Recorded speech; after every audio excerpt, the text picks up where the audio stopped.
Mbappe বললেন শান্ত হও, Barcelona হলো দুর্বার, সুপার কাপের ফাইনালে বার্সা পড়লো হামলে, রিয়াল গেল দুমড়ে মুচড়ে। 10 জনের ম্যানচেস্টার ইউনাইটেডের কাছে হেরে আর্সেনাল আর আর্তেতা গেছে মুশড়ে। জার্মানিতে বায়ার্ন মিউনিখ হার্বসমাইস্টার, ইতালিতে দলবদল জমজমাট। ঘটনাবহুল আরও একটা শনি রবির ফুটবল শেষে নিশ্চয়ই সোমবারে এসে আপনার আরেকবার পেছন ফিরে তাকাতে ইচ্ছেই করছে। চলুন আমরা কথা বলি শনি রবির ফুটবল নিয়ে, যা আপনি দেখেছেন, যা হয়তো মিস করে গেছেন, সবকিছুই 5 পয়েন্টে। নাম্বার 1 হওয়া উচিত ছিল 5, কিন্তু নাম্বার 1 আপনি জানেন কি? 5 স্টার বার্সেলোনা রিয়াল মাদ্রিদকে 5-2 গোলে হারিয়েছে। বার্সেলোনা জিতেছে স্প্যানিশ সুপার কাপ বা সুপার কোপা এসপানিয়ার শিরোপা, এবং সেই শিরোপা উদযাপনে আপনি রাফিনিয়াকে এইভাবে দেখেছেন। এই জয়ের নায়ককে রাফিনিয়া নিশ্চয়ই অন্যতম নায়ক। 2টো গোল তার আছে, ম্যান অফ দ্য ম্যাচ তিনি হয়েছেন।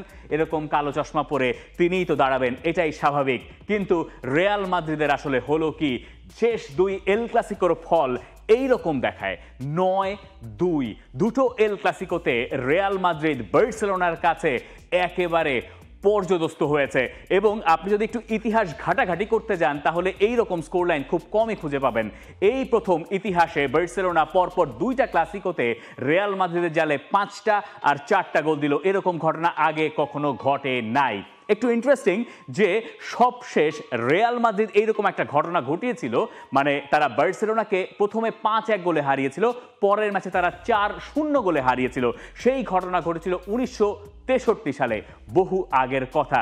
এতদিন পরে এসে বার্সেলোনা সম্ভবত কোনো রকমের রিয়াল মাদ্রিদকে ওই রেকর্ডটা ফেরত দিল, এবং তাই নিয়ে স্প্যানিশ দৈনিক এখন মাতামাতি করছে। দিয়ারিও আজ বলছে সুপার চ্যাম্পিয়ন। মুন্দো দেপোর্তিভোর কথাও ঠিক একই রকম, একই সঙ্গে মার্কা তারাও ওই একই কথা বলছে। সবাই ওই সুপার ব্যাপারটাকে টেনে আনছে এবং সেটাকেই তারা হাইলাইট করছে, কারণ বার্সেলোনা আসলেই সুপার খেলেছে রিয়াল মাদ্রিদের বিপক্ষে।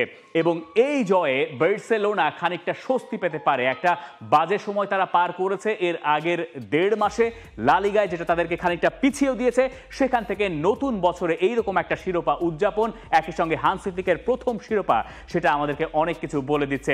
এই ম্যাচে আপনি রিয়াল মাদ্রিদকে সেভাবে খুঁজেই পাবেন না। আপনি বলতে পারেন কিলিয়ান এমবাপের ওই গোলটা রিয়াল মাদ্রিদকে খানিকটা জাগিয়ে দিয়েছিল, কিন্তু এমবাপের ওই গোলেও একটা কন্ট্রোভার্সি আছে। যে জায়গাটায় আসলে ভিনিসিয়াস জুনিয়র একটা ফাউল করেছিলেন গোলের বিল্ড আপে, সেটা ফাউল হিসেবে কাউন্ট করা হতে পারত, যদিও শেষ পর্যন্ত এমবাপের গোল সেটা কাউন্ট করা হয়েছে।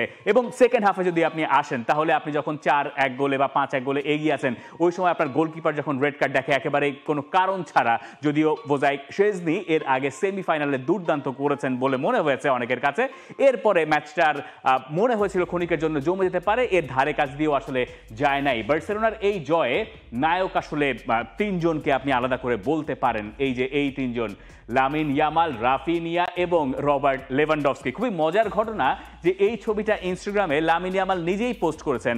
আর এই ছবিটা কোথা থেকে এসছে সেটা তো আপনি জানেনই। সেই 2015 সালে বার্সেলোনার বিখ্যাত MSN এর যে ব্যাপারটা ছিল, অর্থাৎ মেসি, সুয়ারেজ আর নেইমার, এবং এই ছবির সঙ্গে এই ছবির একটা সাদৃশ্য আপনি খুঁজে তো পাবেনই। মাঝখানে আছেন একজন ব্রাজিলিয়ান, এই ছবির মাঝখানে যেমন নেইমার, লামিন ইয়ামাল নিজেকে রেখেছেন মেসির জায়গাতে, আর ওই জায়গায় রবার্ট লেভানডস্কি হয়ে গেছেন লুইস সুয়ারেজ। নাম্বার 9 লিওনেল মেসির সঙ্গে কম্প্যারিজন এটা আসতেই পারে। লামিন ইয়ামালের খেলা দেখে আপনি লিওনেল মেসির ছায়া তার ভিতরে না খুঁজে পারবেন না। আপনি কি আসলে তাই পারবেন? আপনি এই গোলটা দেখেন, যেই গোলটায় আসলে বার্সেলোনা ম্যাচে ফিরল, 1-0 গোলে তারা পিছিয়ে ছিল, এবং তারপরে লামিন ইয়ামালের সেই দুর্দান্ত গোল, যেখানে রবার্ট লেভানডস্কির এই পাসটা নিয়ে প্রশংসা হয়তো অনেক ক্ষেত্রেই কম করা হয়ে যাচ্ছে। লামিন ইয়ামাল দৌড় শুরু করলেন, এবং এরপরে আমি এদিকটায় আসতে বোধহয় আপনার বুঝতে সুবিধা হবে। লামিন ইয়ামালের আপনি রানটা দেখুন, তিনি প্রথমে খানিকটা দৌড়ে সামনে গেলেন, এরপর কাট করে ভেতরে ঢুকছেন, মনে হচ্ছে ফিনিশ করতে পারবেন কি পারবেন না, এবং তিনি ঠিক ফিনিশিংটা করে দিয়ে আসলেন। আপনি এইরকম খেলা কার কাছ থেকে দেখেছেন? আপনি লিওনেল মেসির কাছ থেকে দেখেছেন। 17 বছর বয়সে লামিন ইয়ামালের খেলার ভেতরে সেই মেসির ছায়া খুঁজে পাওয়া যাচ্ছে। কি অদ্ভুত এক ব্যাপার! এমনটা এত দ্রুত হবে সেটা হয়তো আমরা কেউ ভাবি নাই। যদিও লিওনেল মেসি হওয়ার রাস্তা বহু দূরের পথ, এবং ওই রাস্তায় লামিন ইয়ামালকে যেতে হলে অনেক কাঠখড় পোড়াতে হবে। হয়তো হতে পারবেন কিনা সেটা কেউ আসলে জানেন না, কিন্তু মেসির সঙ্গে আপনি লামিন ইয়ামালের এই সাদৃশ্যগুলো খুঁজে খানিকটা তৃপ্তি পেতে পারেন যদি আপনি বার্সেলোনার সমর্থক হয়ে থাকেন। এই ম্যাচে বার্সেলোনার অনেককে নিয়ে আপনি অনেক কথা বলতে পারেন, অনেক প্রশংসা করতে পারেন। লেভানডফস্কির পেনাল্টি গোলটা হতে পারে, বা তার আগের ওই পাসটা, লামিন ইয়ামাল, রাফিনিয়া, এই সবাই মিলে এল ক্লাসিকোতে রিয়াল মাদ্রিদকে পুরোপুরি নাজেহাল করে ছেড়েছেন এবং 15তম স্প্যানিশ সুপার কাপের শিরোপা বার্সেলোনা ঘরে তুলেছে রিয়াল মাদ্রিদকে হারিয়ে। পয়েন্ট নাম্বার 2 হচ্ছে ড্যামেজ ইজ ডান। ড্যামেজটা হয়েছে কার্লো আনচেলত্তির। পরপর 2টা এল ক্লাসিকোতে এইভাবে হেরে যাওয়া তার চাকরিটাকেই সম্ভবত খানিকটা প্রশ্নের সম্মুখীন করে দিয়েছে।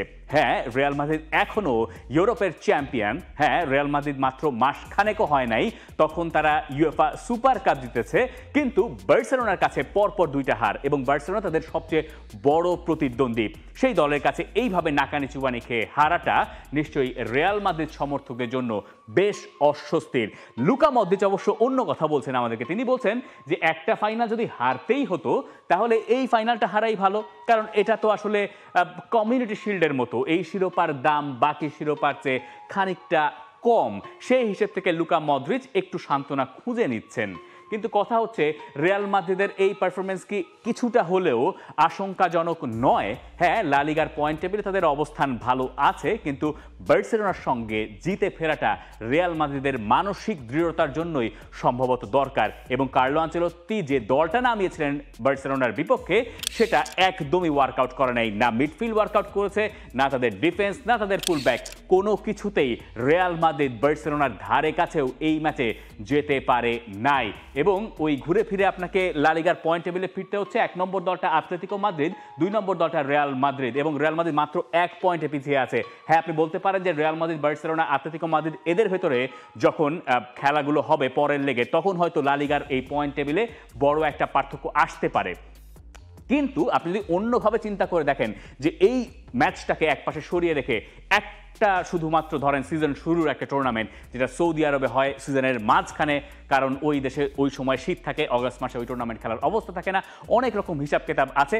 সেই হিসাব থেকে যদি আপনি দেখেন তাহলে এই টুর্নামেন্টটার ওই রকম মাহাত্ম্য আপনি খুঁজে পাবেন না। সেই হিসেবে রিয়াল মাদ্রিদ এখনও ভালো অবস্থানে আছে।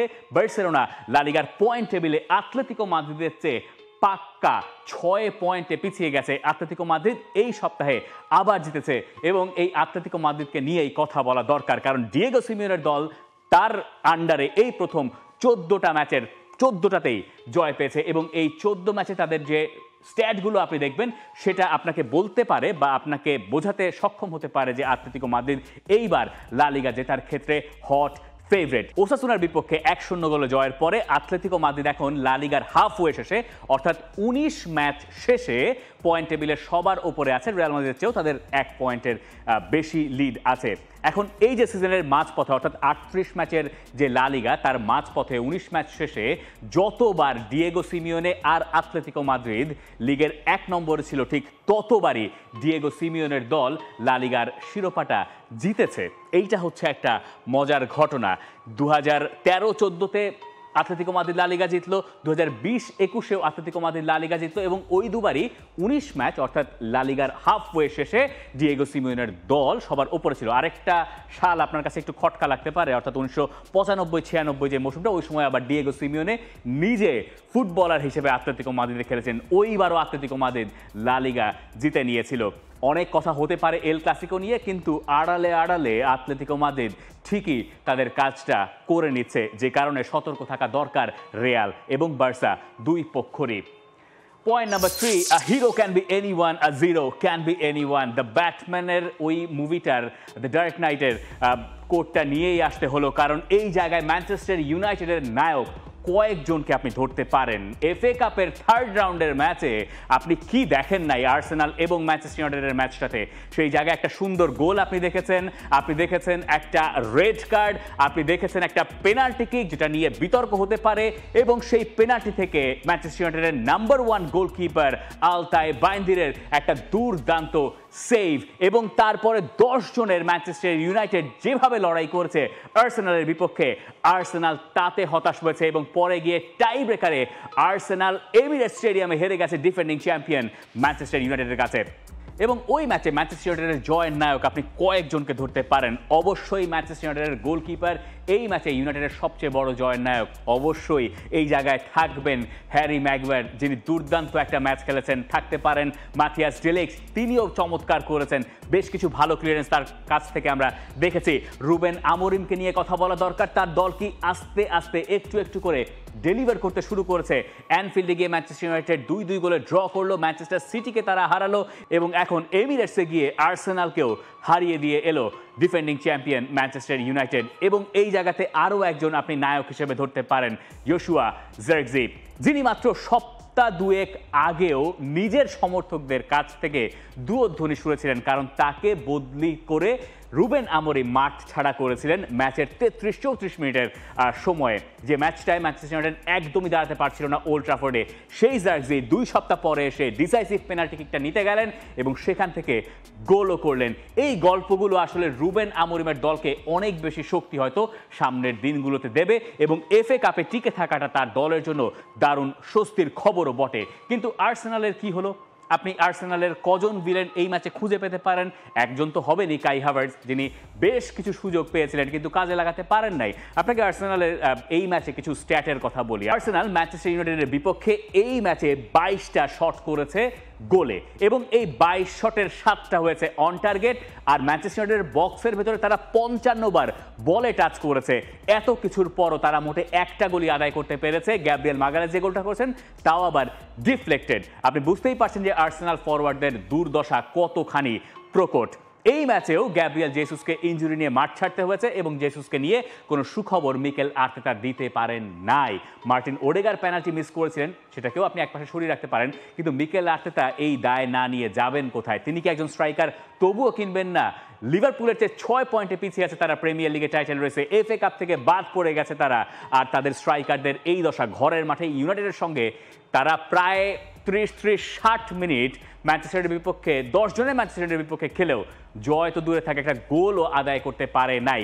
মিকেল আর্তেতা যতখানি চাপে পড়ার কথা ছিল ততখানি চাপে কি তিনি পড়ছেন? তিনি এই জানুয়ারি মাসে কি আসলে নতুন কোনো স্ট্রাইকারের দিকে যাবেন? তিনি সেরকম কোনো ইঙ্গিতও দিতে পারছেন না। আর্সেনালের দুর্দশা নিয়ে আমরা আগের সপ্তাহে কথা বলেছিলাম, এই সপ্তাহেও গল্পটা একই তো আছেই, বরং আরেকটু বোধহয় প্রকট হচ্ছে।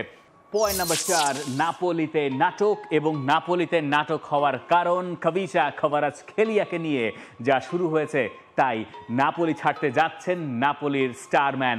এবং এই যে ভেরোনার সঙ্গে নাপোলি জিতলো আরও একবার 2-0 গোলে, জিতে তারা সেরিয়ার পয়েন্ট টেবিলের সবার ওপরেই আছে। ইন্টার মিলানও জিতেছে, খুব টাইট ম্যাচ ছিল, 1-0 গোলে জিতে তারা পয়েন্ট টেবিলের 2 নম্বরে উঠে গেছে। কিন্তু ঘটনা আসলে যেখানে ঘটেছে ওই ট্রান্সফারটা নিয়ে যত রকম নাটক। ভেরোনার বিপক্ষে 2-0 গোলে জেতা ম্যাচে ক্ভারাৎসখেলিয়াকে ম্যাচের স্কোয়াডে রাখেন নাই আন্তোনিও কোন্তে, এবং আন্তোনিও কোন্তেই এই ম্যাচের আগে জানিয়েছিলেন যে ক্ভারাৎসখেলিয়া দল ছাড়তে যাচ্ছেন। যদিও তিনি এই মুহূর্তে ইনজোর্ড, তার আসলে দলে থাকার কোনো কারণও ছিল না। কিন্তু এইরকম একজন ফুটবলার নাপোলি যখন সিজনের মাঝখানে ছেড়ে দিতে চায় তখন এই প্রশ্নটা বোধহয় উঠেই যায় যে নাপোলি আসলে সেরিয়াতে মৌসুম শেষে পয়েন্ট টেবিলের 1 নম্বরে থাকতে পারবে কি না।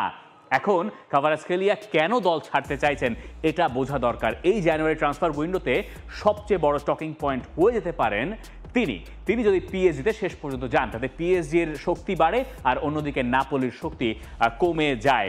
ক্ভারাৎসখেলিয়া তার বেতনের কারণে সম্ভবত এই ক্লাবটা ছাড়তে চাইছেন। আপনি যদি নাপোলির কথা চিন্তা করেন, চট করে আপনার মাথায় যে নামগুলো আসে তার ভেতরে ক্ভারাৎসখেলিয়ার নামটা মাথায় আসার কথা, উচ্চারণ যতই খটমটে হোক না কেন। কিন্তু বেতনের দিক থেকে তিনি আসলে মোটেই নাপোলির সেরা ফুটবলারদের ধারে কাছেও নাই। 2022-23 মৌসুমে যে বেতনের তালিকা, সেই তালিকাতে তিনি আছেন 18 নম্বরে নাপোলি স্কোয়াডে। 23-24-এও তিনি ওই একই জায়গাতেই ছিলেন। 24-25-এ তার একটু উন্নতি হয়েছে ঠিকই, অর্থাৎ 14 নম্বরে তিনি উঠেছেন, কিন্তু তার চেয়ে বেশি আরও 13 জন বেতন পান নাপোলির মতো ক্লাবে। এই ব্যাপারটা কি তার হজম হওয়ার কথা? এবং এই ব্যাপারটা নিয়েই সম্ভবত তিনি খানিকটা দুশ্চিন্তাগ্রস্ত। তিনি দেখেছেন ভিক্টর ওসিমেনের সঙ্গে নাপোলি কোন ব্যবহার করেছে, পরে গিয়ে তিনি টার্কিশ ক্লাবে যোগ দিতে বাধ্য হয়েছেন। এত কিছু মাথায় রেখে সম্ভবত সিজনের মাঝখানে তিনি ক্লাব ছাড়তে চাইছেন। এবং সেরিয়ার এই সপ্তাহে সবচেয়ে বড় কথাবার্তা হচ্ছে আসলে তাকে নিয়েই। কাইল ওয়াকার যেতে পারেন এইসি মিলানে, ম্যানচেস্টার সিটি যেহেতু তিনি ছাড়ছেন, এরকম বহু ট্রান্সফারের গুঞ্জন আছে, কিন্তু এইটা একদম অফিসিয়ালি আন্তোনিও কোন্তে জানিয়ে দিয়েছেন যে তিনি নাপোলি ছাড়তে যাচ্ছেন। আমরা পয়েন্ট নাম্বার 5-এ চলে যাই।